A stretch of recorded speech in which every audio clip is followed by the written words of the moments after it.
another episode of Coffee with Kendra.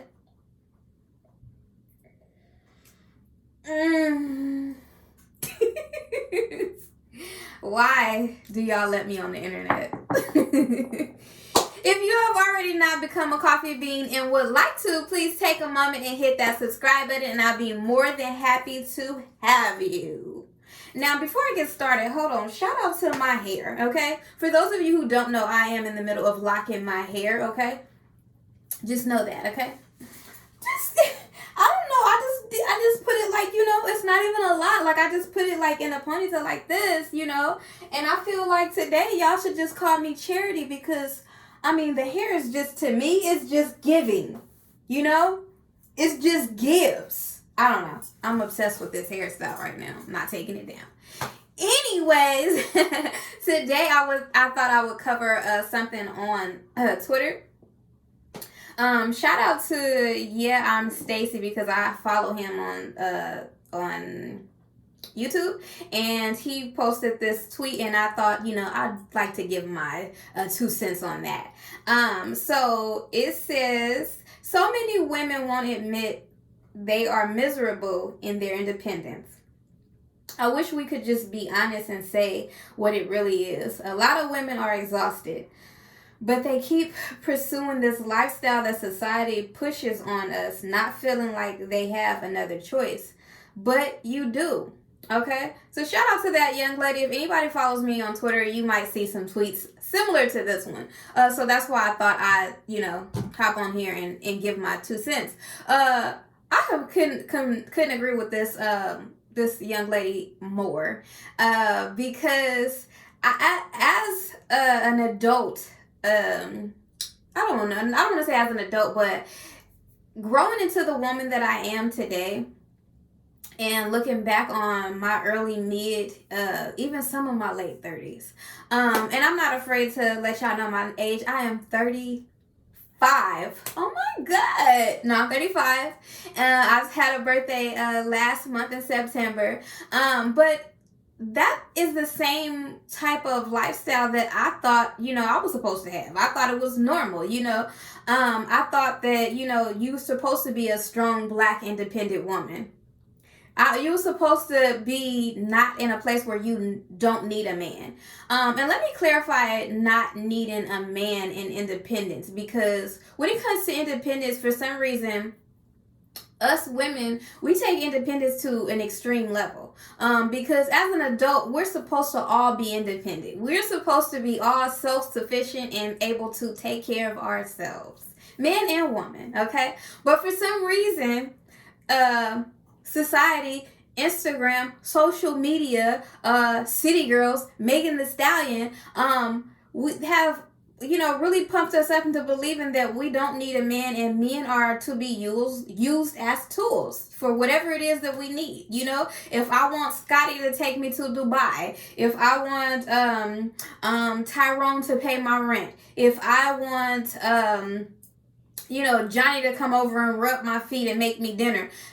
This is what we have, what society pushes us to believe, that men are tools to be used for whatever it is that we need them for, but we do not necessarily need them. You get what I'm saying? So I can completely relate to like being that type of woman. In my younger days, I was like, what do I need a man for? What? So you can sleep with me? Okay, that's cool. What? You know what I'm saying? I don't need you for anything else, literally. And that was my mindset. And it took me to grow and actually be alone, and not the I don't want to say the loneliness get into me, but the fact that there was no security in being a single woman.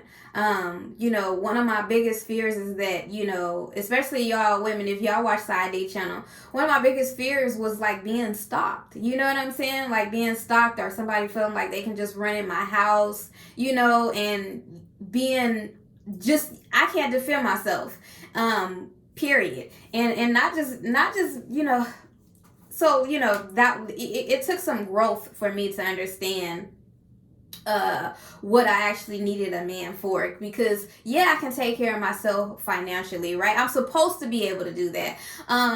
Yes, we live in 2021 where we can get everything done from from our phone. You know, I can have somebody come out right now and fix my car if something's wrong with it. You know, I can have somebody come in and fix the dishwasher. You know, I can have groceries delivered to me. I can have somebody come massage my back. That's great. You know, for when you have to do that.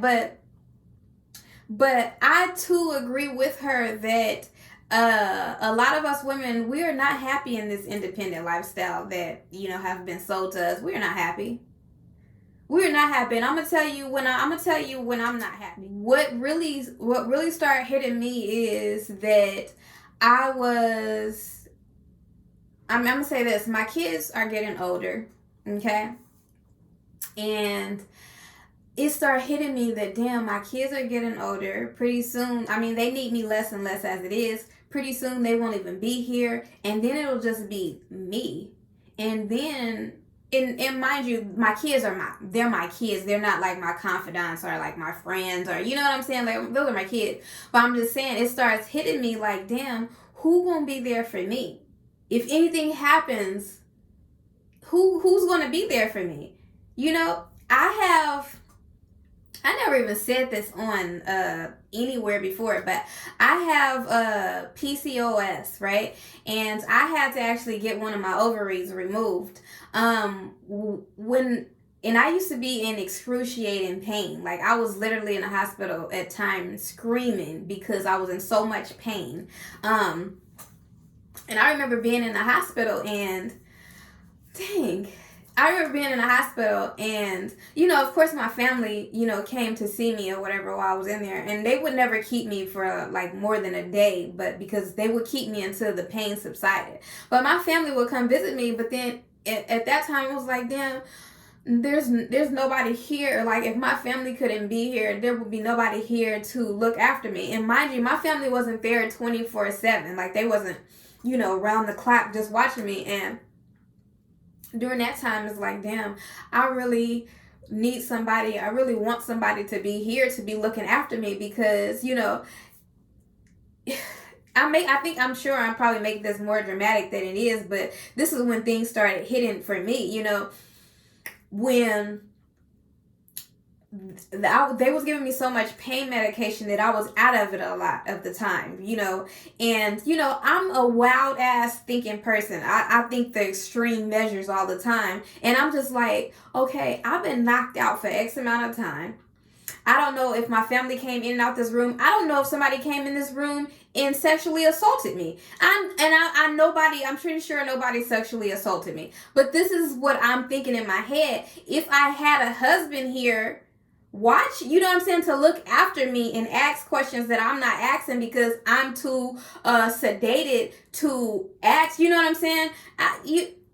Anything could happen. This is what I'm thinking. So, you know, it really took things like that to happen in my life for me to realize, no, we need a husband. I need a husband. I need a man. These are things that, you know, we're not talking about, you know what I'm saying? This is unmaterialistic things. And sweetheart, girlfriend, to all my single independent women that's watching this, you can't buy that. You cannot buy a person to be in the hospital by your side looking after you. You cannot buy a man to offer that sense of security to know that nobody's stalking me. And if they are, they're going to have to fight my husband before they get to me. This is what they don't tell us, you know. They just, you know. Anyways, I wasn't expecting this video to get as heavy as it did, but I mean, maybe somebody needs to share something realistic with women so that we can understand. We do need men, and it's okay to need men. Men need us too. We're not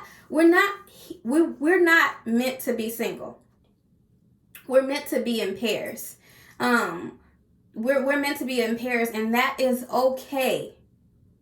So if nobody told you, and you know, if nobody told you and you don't know better, then I'm telling you now, okay? I really do like to use my platform when I can to talk to younger women so that they don't have to live, you know what I'm saying? You don't have to experience everything to get to where I am. If you can hear something and you know, maybe I can enlighten a different thought process, then I'm here for it. Anyways, thank you guys for joining me on another episode of Coffee with Kendra.